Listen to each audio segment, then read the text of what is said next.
അഹങ്കാരത്തോടെ സംസാരിച്ച് പാപം ചെയ്യരുത്. എപ്പോഴും ഓർത്തോണം, ഏത് മേഖലയിലാണോ നമ്മൾ അഹങ്കരിച്ചത് ആ മേഖലയിൽ നമുക്ക് തകർച്ച ഉണ്ടാവും. എഴുതി വെച്ചോ, ഒരു സംശയമില്ല. അത് ഡാനിയലച്ചനാണേലും നിങ്ങളാണേലും. മക്കളെ ഓർത്താണ് അഹങ്കരിക്കുന്നതെന്ന് വെച്ചോ, മക്കളെ കൊണ്ട് പ്രയാസപ്പെടേണ്ടി വരും. അഭിമാനം, വലിയ കുടുംബക്കാരാണെന്ന് പറഞ്ഞാണ് അഹങ്കരിക്കുന്നത്. അപമാനം ക്ഷണക്കത്ത് അടിച്ച് വിളിക്കാതെ വരും. നമ്മള് ദൈവത്തെ വിളിച്ച് പരിശീലിക്കണം. ഹൃദയം നൊന്ത് ദൈവത്തെ വിളിക്കുമ്പോ അവിടെ കർത്താവ് ഇറങ്ങി വന്ന് ദൈവം നമ്മൾ കണ്ടിട്ടില്ലാത്ത വഴികൾ ദൈവം തുറന്നു തരും. ദൈവത്തെ വിളിച്ചോണം, ദൈവത്തെ മറക്കരുത്. കുടുംബങ്ങളിൽ നിന്നെല്ലാം പ്രാർത്ഥന ഉയരണം. അങ്ങനെയുള്ള കുടുംബങ്ങൾ നശിച്ചു പോകത്തില്ല. ദൈവം കാത്തെങ്കിലേ ഉള്ളൂ, ദൈവം കാത്തെങ്കിലേ ഉള്ളൂ. ഏത് സമയത്ത് എന്ത് സംഭവിക്കാം ആർക്കും. അതുപോലത്തെ ഒരു നാടായിട്ട് ഇത് മാറി. നിങ്ങൾ കാണാത്ത ഒരു ലോകമുണ്ട് സ്കൂളിലൊക്കെ. ചെറിയ കുഞ്ഞുങ്ങൾ പോലും നിങ്ങൾക്ക് അത് അറിഞ്ഞൂടാ. അതിന്റെ ഗൗരവത്തിൽ നിങ്ങൾ അറിഞ്ഞിട്ടുണ്ടോ? 4ലും 5ലും 6ലും പഠിക്കുന്ന കുട്ടികൾ ഡ്രഗ് ഉപയോഗിക്കുന്നുണ്ട്. ചിന്തിക്കാൻ പറ്റും. ഞാൻ പറയുന്നത് മനുഷ്യർക്ക് മാനുഷിക ബലഹീനതകളുണ്ട്, എല്ലാവർക്കും ഉണ്ട്. എന്നാൽ ഇത് അതല്ല. ഇത് നമ്മൾ ചിന്തിക്കുന്നതിന് അപ്പുറത്തൊരു ലോകത്തിലേക്ക് ഇവരെല്ലാം പോയി കഴിഞ്ഞു. ദൈവത്തെ വിളിച്ചോണം. അവസാന കാലം അടുത്തോണ്ടിരിക്കുന്നു. ദൂതന്റെ കാഹളം ആകാശത്തിൽ മുഴങ്ങാൻ ദൈവം നിശ്ചയിച്ച ആ യുഗങ്ങളുടെ അന്തിമഘട്ടത്തിലേക്ക് നമ്മൾ അടുത്തുകൊണ്ടിരിക്കും. അതിന്റെ എല്ലാ ലക്ഷണങ്ങളും ഭൂമി കാണിച്ചു തുടങ്ങിയിട്ടുണ്ട്. എന്തു സംഭവിക്കാം ഇവിടെ? എന്തും.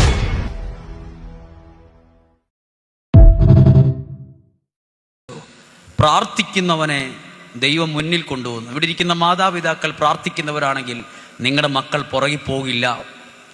നിങ്ങളുടെ മക്കൾ അപ്പം നിങ്ങൾ ചിലപ്പോൾ ചോദിക്കും, പ്രാർത്ഥിച്ചാൽ ഇപ്പം ജോലി കിട്ടുമോ? പ്രാർത്ഥിച്ചാൽ അമേരിക്കയിൽ പോവോ? പ്രാർത്ഥിച്ചാൽ നേഴ്സാവോ? പ്രാർത്ഥിച്ചാൽ എഞ്ചിനീയർ ആവോ? പ്രാർത്ഥിച്ചാൽ ഇതുവല്ലോ നടക്കുവോ? അതൊന്നും എനിക്കറിയില്ല. അവർക്ക് വിജയമുള്ള ദൈവാനുഗ്രഹമുള്ള ഒരു ജീവിതം ഉണ്ടാവുമെന്ന് ഉറപ്പാണ്. ആമേൻ. ഡോക്ടറാവോ, എഞ്ചിനീയർ ആവോ, IELTS പാസ്സാവോ, UK പോവോ, കാനഡയിൽ പോവോ, ഇതൊന്നും അല്ല മെയിൻ. നല്ലൊരു ജീവിതമില്ലാതെ ഏത് രാജ്യത്ത് പോയിട്ട് എന്താ കാര്യം? ദൈവാനുഗ്രഹമുള്ള ഒരു ജീവിതമാണ് ഇതിനേക്കാളൊക്കെ പ്രധാനം. അതിന് താഴെ ഇതൊക്കെ നിൽക്കത്തുള്ളൂ. ദൈവാനുഗ്രഹമുള്ള ഒരു ജീവിതത്തിൽ ഏറ്റവും പ്രധാനപ്പെട്ടത് ദൈവത്തോടുള്ള പ്രാർത്ഥനയാണ്. പ്രാർത്ഥിക്കുന്നവനെ ദൈവം കണ്ടില്ലെന്ന് നടിക്കില്ല, അതാരായാലും. ആമേൻ. പ്രാർത്ഥിക്കുന്ന ആരായിക്കൊള്ളട്ടെ, ദൈവം അവനെ കാണും, ദൈവം അവനെ ശ്രദ്ധിക്കും. മാത്രമല്ല എല്ലാവരുടെയും മുമ്പിൽ മാനിക്കും. ആമേൻ. ഹല്ലേലൂയ. ഹല്ലേലൂയ. അതൊരു നല്ല കാര്യമല്ലേ? നിങ്ങൾ ഓർത്ത് നോക്കിക്കേ, പ്രാർത്ഥിക്കുന്നവനെ എല്ലാവരുടെയും മുമ്പിൽ കൊണ്ടൊന്ന് മാനിച്ചു. ആമേൻ. നിങ്ങൾ താമസിക്കുന്ന ഈ സ്ഥലത്ത് നാളെ ഒരു സമയത്ത് നിങ്ങളുടെ മക്കളിലൂടെ ഒരു നല്ല അനുഗ്രഹം വരുവാണെന്നിരിക്കട്ടെ.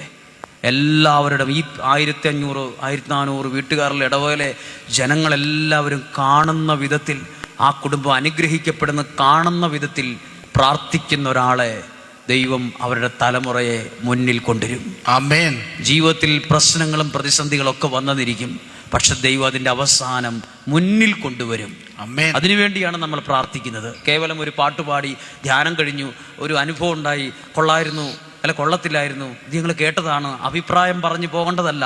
ശരിക്കും വീട്ടിൽ പോയി ചിന്തിക്കേണ്ട ഒരു ലോകത്തിലാണ് ജീവിക്കുന്നത്. നമ്മുടെ മക്കൾ എല്ലാ സ്ഥലത്തും വളർന്നു വരണം. എല്ലാ സ്ഥലത്തും വളർന്നു വരണം.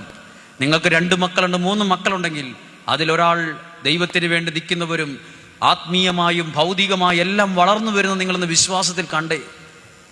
എല്ലാവരും വൈദികരാകണം, സിസ്റ്ററാകണമെന്നൊന്നും ഞാൻ പറയില്ല. അതൊന്നും അല്ല മെയിൻ പ്രധാനപ്പെട്ട ആവശ്യം. അത് ദൈവത്തിൻ്റെ വിളിയുള്ളവരാകും, അവരെ ദൈവം കൊണ്ടുകൊള്ളും. പക്ഷേ നിങ്ങളുടെ കുടുംബത്തിൽ നിന്നൊരാൾ ദൈവത്തെ ഉയർത്തുന്ന ഒരു മകനുണ്ടായിരിക്കണം, ഒരു മകളുണ്ടായിരിക്കണം. നിങ്ങളുടെ കുടുംബത്തിൽ നിന്നൊരാൾ ഒരു ഗവൺമെൻറ് ജോലിയിലുണ്ടായിരിക്കണം. നിങ്ങളുടെ കുടുംബത്തിൽ നിന്നൊരാൾ സംസ്ഥാനത്തിൻ്റെ വിവിധ തലങ്ങളിൽ നിയമനിർമ്മാണത്തിലും എല്ലാം കയറി നിങ്ങളുടെ മക്കളിൽ ഒരാൾ ഉണ്ടായിരിക്കണം. അങ്ങനെ ഒരാളുണ്ടെങ്കിൽ നമ്മുടെ സമൂഹത്തിന് നന്മയാണ്. നമ്മളിലൂടെ നമ്മുടെ ദൈവം മഹത്വപ്പെടുത്തുന്നത് അങ്ങനെയാണ്. നമ്മളെല്ലാവരുടെയും പുറകിലാകുമ്പോഴല്ല നമ്മുടെ ദൈവം മഹത്വപ്പെടുന്നത്, നമ്മളെല്ലാവരുടെയും മുമ്പിലെത്തുമ്പോഴാണ് നമ്മുടെ ദൈവവും മഹത്വപ്പെടുന്നത്. ആമേൻ. നമ്മുടെ ദൈവം മഹത്വപ്പെടാൻ നമ്മളെല്ലാ കാര്യത്തിലും വരണം. പഠിക്കാൻ കഴിവുള്ള കുഞ്ഞുങ്ങളെ ഏറ്റവും ടോപ്പിലെത്തിക്കാൻ അവരുടെ മനസ്സിൽ പറഞ്ഞു കൊടുക്കണം, മോനെ നിനക്ക് ദൈവം ഇന്നതുപോലെ ഒരു കഴിവ് തന്നിട്ടുണ്ട്,